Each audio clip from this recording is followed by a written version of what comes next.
This year's WWE game looks a bit different as 2K is taking a break from the sim-style games of years past and going with an arcadey brawler titled WWE 2K Battlegrounds, which is much more reminiscent of classics like All-Stars and No Mercy.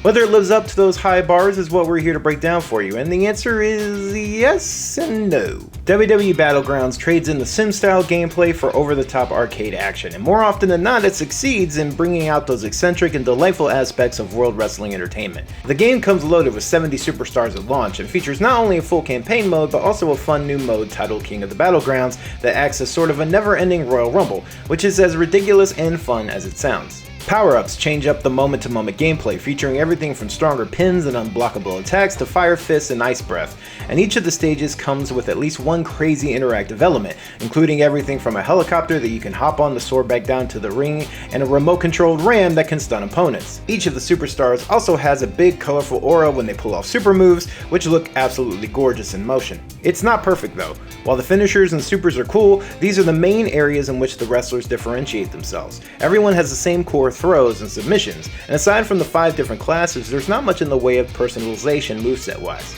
The visuals are also a bit of a mixed bag. In the ring they look fantastic, and I dug the over-the-top cartoony style. When you see faces up close though, like in the portrait window after you win or lose, it becomes evident that some just don't look anything like the real world superstar. Samoa Joe and Drew McIntyre for instance are spot on, but then you have Kofi Kingston, Sasha Banks, Alexa Bliss, and even Roman Reigns who look like they needed more work to get closer to their real world counterparts. Some are having an issue with the microtransaction model, though that didn't really bother me, as superstars are unlockable either through playing the campaign or just regular matches, and you earn battle bucks pretty quickly. I haven't had to spend a cent, though the option is there to speed up the process if you so choose. As long as it doesn't make grinding slow to a crawl, I'm okay with a little work to unlock characters, so this isn't predatory by any means. That said, I would have loved more creation options regarding character costumes and gear, but more content will be releasing free of charge in the future.